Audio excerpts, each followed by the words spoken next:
네, 지금까지 우리가 사도행전 1장부터 12장까지의 말씀을 보면서 초대교회가 어떻게 탄생하게 되었는가, 그리고 어떻게 부흥을 성장을 이루게 되었는가에 대해서 보게 되었습니다. 그 가운데 특별히 두 가지 사건이 있죠. 그 첫 번째 사건은 사도행전 2장에 나오는 성령 강림의 사건일 것입니다. 그 사건을 통하여서 성령께서 제자들에게 임하게 되었고, 제자들을 통하여서 예루살렘 지역에 주님의 복음이 증거되고 확장되어져 가는 그런 놀라운 은혜와 역사들이 있었습니다.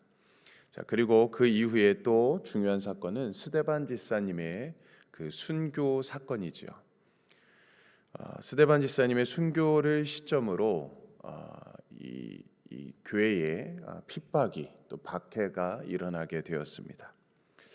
그 시점을 통해서 그래서 결국에 이 복음이 이제 외부로 확장되게 되었죠.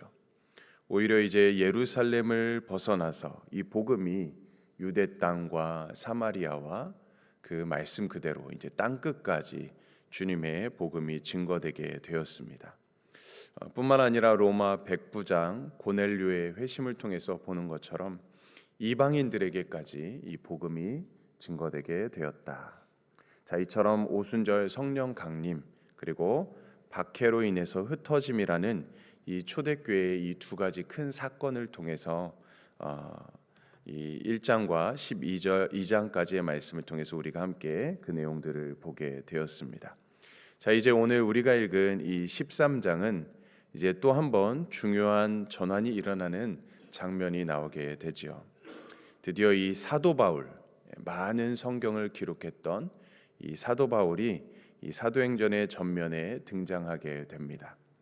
지금까지는 베드로의 중심으로 해서 이야기가 전개되었다면, 이제는 이 사도행전이 이 바울 위주로 이 13장부터는 이야기가 전개되게 됩니다.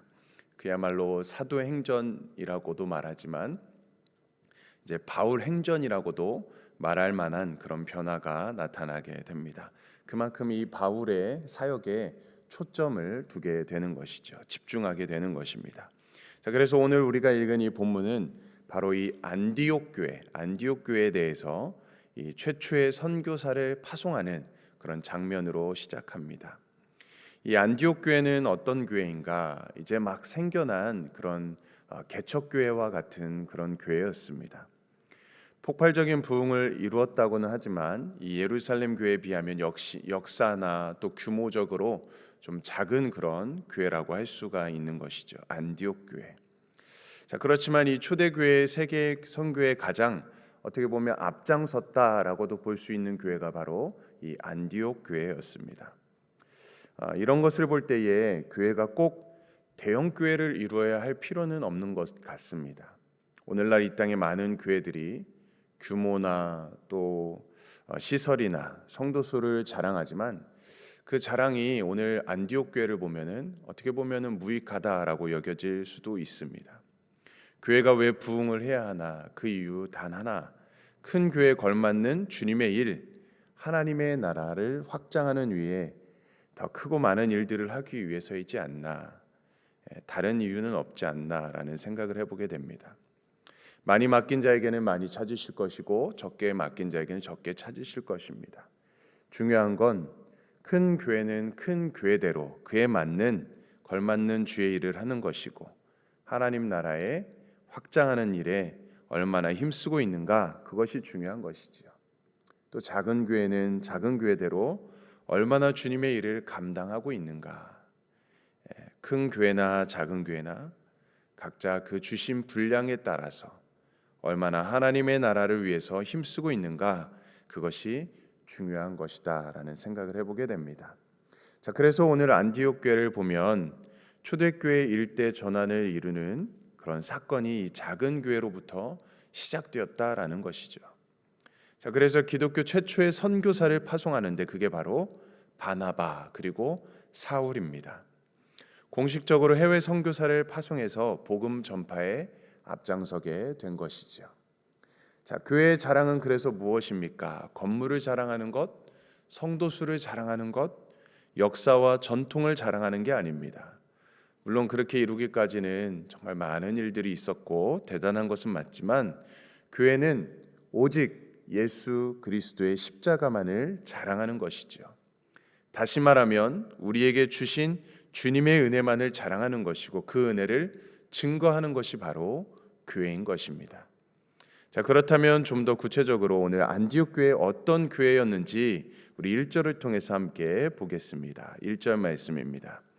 안디옥 교회에 선지자들과 교사들이 있으니 곧 바나바와 니게르를 하는 시므온과 구레네 사람 루기오와 분봉왕 헤롯의 젖동생 마나엔과 및 사울이라.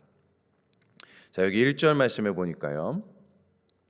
안디옥 교회의 5명의 지도자들을 소개하고 있습니다. 자, 바나바 첫 번째 사람 바나바죠. 우리가 잘 알고 있는 사람입니다. 레위인이고 구브로 출신인 사람. 그 이름의 뜻이 무엇입니까? 위로자, 격려자라는 이름의 뜻을 갖고 있습니다. 그의 이름의 뜻에 걸맞게 그는 착하고 믿음스럽고 충성된 그런 성령이 충만한 사람이라고 소개하고 있습니다. 자, 그 다음 사람은 니게르라 하는 시므온입니다. 니게르라는 말은 검다라는 말의 뜻이 있죠. 아마도 시므온은 흑인이었을 것으로 추측이 됩니다. 이 니게르라는 시므온은 예수님의 십자가를 대신 지었던 이 구레네 시몬일 것이다라는 그런 추정도 하고 있습니다. 또 이 구레네 지역은 오늘날 북아프리카의 리비아 지역이다라고 생각합니다. 자, 그래서 로마서 16장 13절에도 보시면 이 사도 바울이 루포와 그의 어머니에게 문안하라. 그의 어머니는 곧 내 어머니다라고 말을 하고 있습니다. 자, 여기서 이 루포는 구레네 시몬의 아들입니다. 자, 그러니까 이 구레네 시몬의 아내를 자신의 어머니라고 바울이 부르고 있습니다. 아마도 바울은 안디옥 교회에서 사역을 하면서 이 구레네 시몬의 가족과 아주 밀접하게 지냈을 것이다라고 생각하는 것이죠. 자, 다음에 역시 구레네 사람 루기오가 등장합니다. 루기오에 대한 특별한 정보는 없어서 정확히 알 수는 없습니다. 자, 그 다음에 분봉왕 헤롯의 젖동생 마나엔입니다. 자, 여기서 헤롯은 헤롯 대왕의 아들인 헤롯 안디바를 말하는 것입니다. 그 전에 이제 12장 말씀에서 충으로 죽었던 그 헤롯은 헤롯 아그리빠 1세이고 오늘 이 본문의 헤롯 안디바는 이제 예수님의 공생에 기간에 갈릴리를 다스렸던 왕입니다. 그 왕의 그 가문의 헤롯 가문의 아주 가까운 친척 아니면 귀족 집안의 자제였을 것으로 보이는 것이 바로 이 젖동생 마나엔입니다. 자, 이 젖동생이라는 것은 어렸을 때부터 함께 자란 친구라는 의미를 갖고 있습니다. 자, 그래서 헤롯 가문과 아주 가까운 친척이나 귀족 집안의 자제였을 것으로 보는 것이죠. 자, 그리고 이제 마지막 바울이 된 사울에 대해서 소개하고 있습니다. 자, 이렇게 5사람의 면면이 어떻습니까? 인종적으로 또 문화적으로 다양합니다. 안디옥은 국제적인 도시였습니다. 국제적인 도시여서 그래서 교회도 다양한 인종들도 다양한 문화의 사람들이 이 안디옥 교회를 구성하고 있었던 것이죠. 자, 이와 같이 안디옥 교회는 인종과 문화 그런 모든 것을 편견을 뛰어넘는 그런 교회였다라고 볼 수 있습니다. 오늘날에도 여전히 이 흑인과 백인 뭐 이런 흑백 갈등이 존재하고 있지 않습니까? 보이지 않게. 자, 그런데 이 안디옥 교회는 이미 2000년 전에 이를 극복했던 이 5명의 교회 지도자 가운데 흑인이 2사람이나 있을 정도로 그 모든 것을 극복했던 그런 교회였습니다. 이렇게 흑인과 백인과 귀족과 평민과 부자와 가난한 사람들이 아무런 차별과 편견 없이 함께 어울릴 수 있었던 교회가 바로 이 안디옥 교회였다라고 말할 수 있는 것이죠. 교회는 바로 이러한 모습이어야 되지 않을까라는 생각을 해봅니다. 사람의 외모나 판단하지 않고 차별이 없는 교회, 이런 교회를 우리 교회도 이루어갈 수 있기를 축복합니다. 자, 뿐만 아니라 2절과 3절의 내용을 보면 주를 섬겨 금식할 때 이 성령께서 명령해 주십니다. 이 바나바와 사울을 선교사로 파송하게 되는 것이죠. 자, 이처럼 안디옥 교회는 성령의 뜻을 바로 알고 금식하며 또 그렇게 기도하면서 성령의 뜻을 알고 또 그 성령의 뜻대로 순종하는 그런 교회였다라고 볼 수 있습니다. 자, 그렇게 할 수 있었던 비결이 무엇입니까? 2절에 보면 주를 섬겨 금식할 때라고 나옵니다. 그러니까 주를 섬겨서 금식하는 그런 교회였다. 자, 여기서 보면 이 금식의 목적이 나오게 되죠. 우리가 힘든 일이나 간절한 기도와 그런 제목이 있을 때 우리는 보통 금식을 합니다.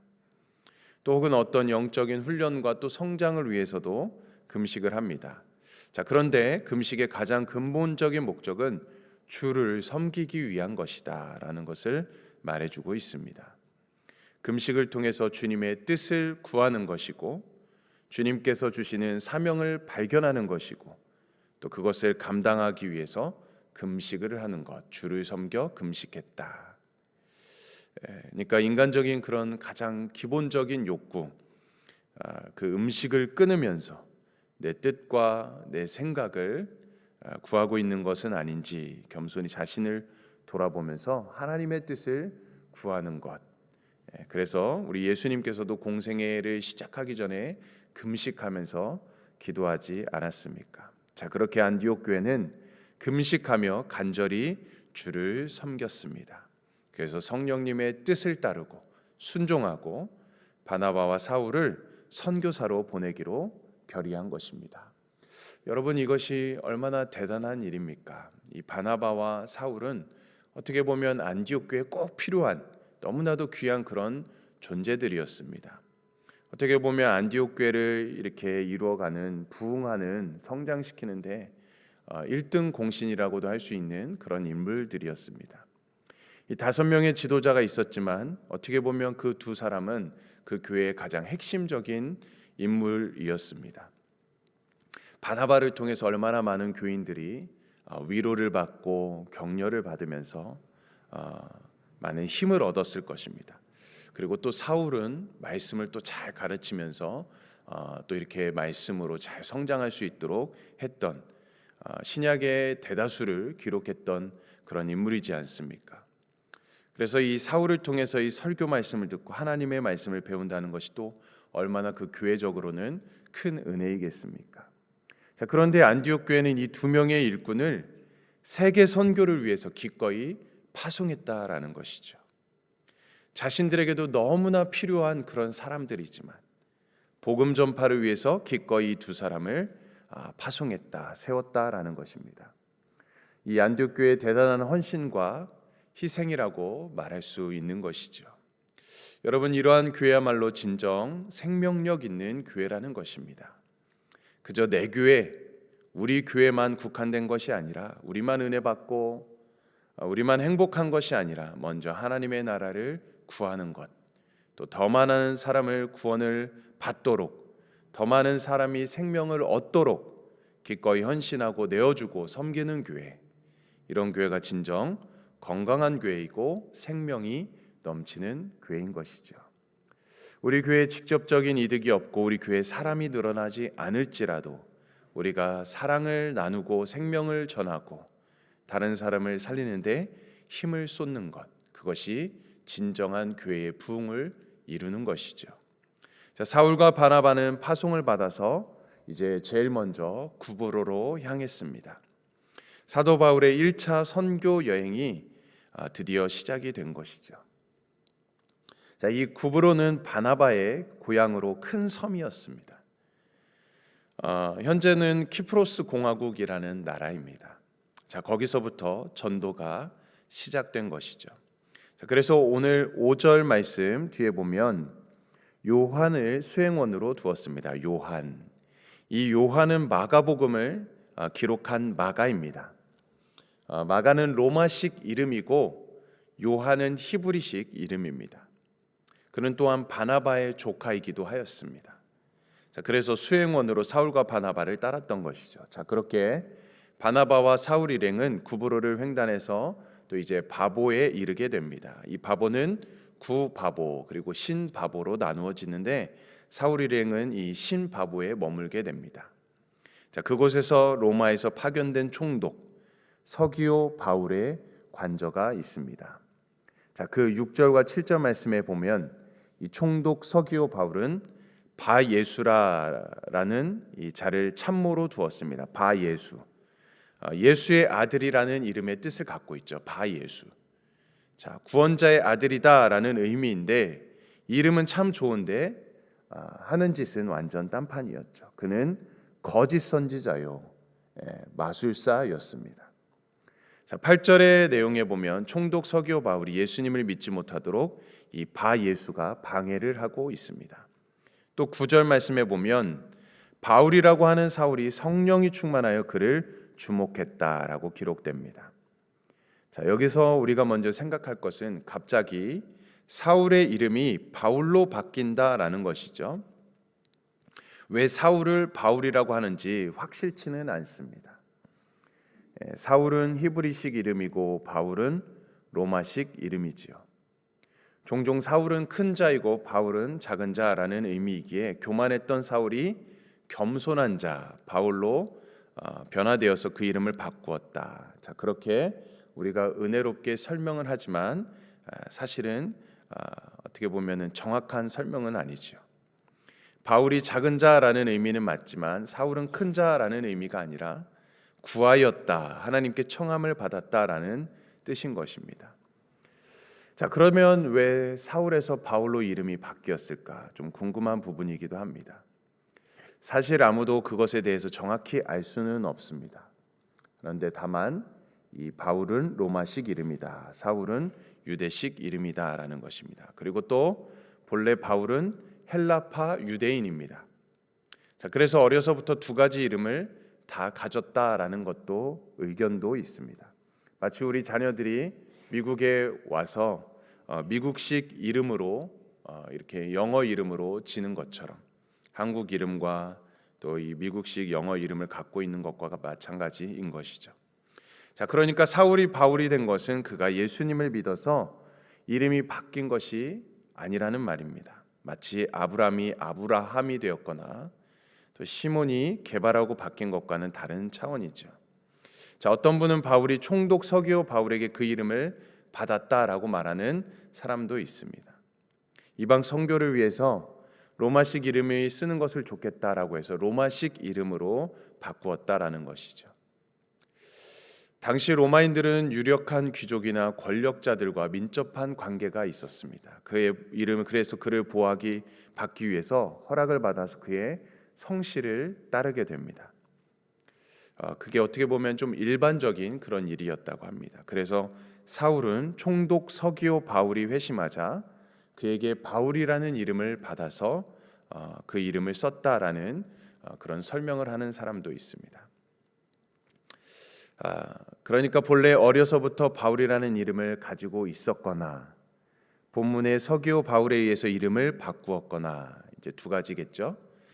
어쨌든 예수님을 믿고 회심해서 새 사람이 되었다라는 의미로 바뀐 것은 아니고, 자, 어쨌든 이 바울을 이제 또 이름을 이제 사울에서 바울로 바뀌어서 이제 이렇게 시작이 됩니다. 자, 그래서 다시 9절 말씀을 한번 보면은, 자, 바울이 복음을 방해하는 이 바예수를 성령이 충만하여서 그를 주목해서 보게 됩니다. 자, 바울이 그 속에 있는 어둠을 보면서 그에게 맹인이 되라고 선포하자 그대로 이루어지게 되죠. 그리고 마침내 처음부터 그것을 지켜본 이 총독 서기오 바울인 예수님을 믿게 됩니다. 자, 그런데 여기서 12절 말씀을 함께 보시기 바랍니다. 여기 12절 말씀에 보면 서기오 바울은 주의 가르침을 놀랍게 여기니라 라고 말합니다. 자, 분명 사도 바울이 행한 일을 보고도 서기오 바울은 놀랐을 것입니다. 자, 그러나 그는 주님의 말씀에 더욱 놀라게 되는 것이죠. 말씀의 그 신비와 또 그 깊이와 생명력에 감동했다라는 것을 이야기하고 있습니다. 자, 이것이야말로 진정한 회심의 순간이라고 말할 수 있는 것이죠. 자, 오늘 우리는 안디옥 교회에서 시작된 이 첫 선교사 파송과 사도 바울의 첫 선교 사역을 보게 되었습니다. 안디옥 교회의 위대한 헌신, 그리고 사도 바울의 위대한 선교 사역이 시작이 되었습니다. 자, 그러나 이 모든 일을 움직이고 행하시는 분은 누구이실까? 바로 성령 하나님이시죠. 자, 그래서 우리가 이 성령 충만함을 입어야 하고 성령 충만함을 사모해야 하는 이유가 바로 여기에 있는 것이죠. 우리는 성령 충만을 입어야 하지만 주님의 일을 온전히 감당할 수 있는 것이고, 진실로 하나님의 자녀답게 살 수 있는 것이고, 주님의 뜻을 알고 주님의 뜻에 순종하고 주님을 증거하는 삶을 살아갈 수 있기 때문입니다. 그렇기 때문에 사랑하는 우리 모든 성도님들이 성령 충만을 사모하셔서 성령 충만한 삶을 살아갈 수 있기를 축복합니다. 그래서 안디옥 교회와 사도 바울의 이 선교 여행은 이렇게 성령의 역사하심을 따라서 이루어진 일을 기록하고 있는 것이죠. 사랑하는 성도님들, 그래서 우리 교회 또 우리 성도님들이 늘 성령으로 충만을 사모하시기를 간절히 바랍니다. 성령 충만함으로써 우리가 더욱더 주님의 일을 잘 감당해내고, 또 주님이 계획하시고 주님이 뜻하신 모든 일을 온전히 감당해 나감으로써 참된 부흥을 이뤄가는 우리 교회 또 여러분들의 삶이 될 수 있기를 주님의 이름으로 간절히 축원드립니다. 아멘. 우리 함께 기도하겠습니다.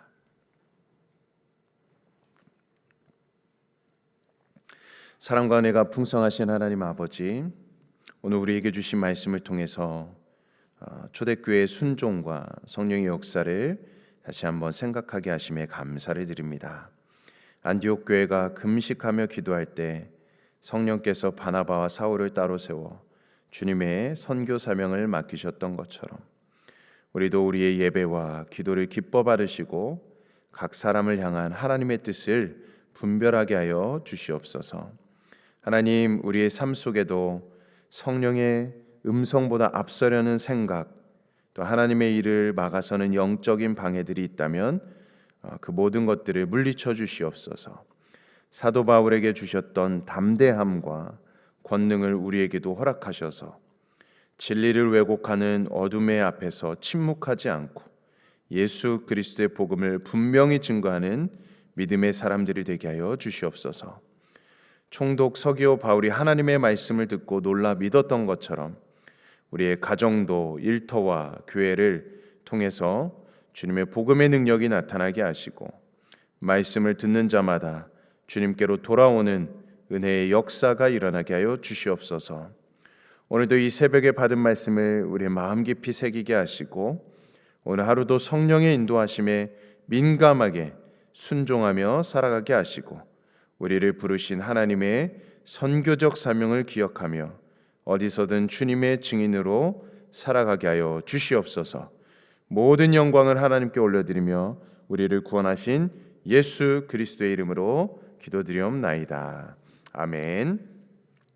네, 오늘 우리 멕시코 라준영 선교사님과 이제 우리 새해부터는 우리 이사오로 우리 멕시코 신학생분을 우리가 선교 후원을 하게 됩니다. 그래서 우리 이사오로 또 신학생을 위해서, 그리고 아마존 제가 여기 PPT에는 이름을 빠졌는데요. 아마존의 조반석 선교사님, 그리고 아르헨티나 강기한 이육 김우진 박경희 선교사님을 위해서 우리 함께 기도해 주시기 바랍니다. 그리고 우리 교회 성도님 중에 연약함 중에 아픔 중에 계신 분들이 있습니다. 속히 회복되고 치유의 은혜가 임하도록 기도해 주시고, 이제 새롭게 시작한 우리 26년도 또 하나님의 풍성한 은혜와 열매들이 맺어지도록 우리 함께 우리 교회가 더 부흥하여 성장을 이룰 수 있도록 우리 함께 기도해 주시기 바랍니다. 또 우리 각자 개인과 또 가정을 위해서, 일터를 위해서, 또 이 나라 민족 세계 열방을 위해서 오늘도 우리 함께 주님의 이름 한번 외치며 합심으로 기도하겠습니다. 주여.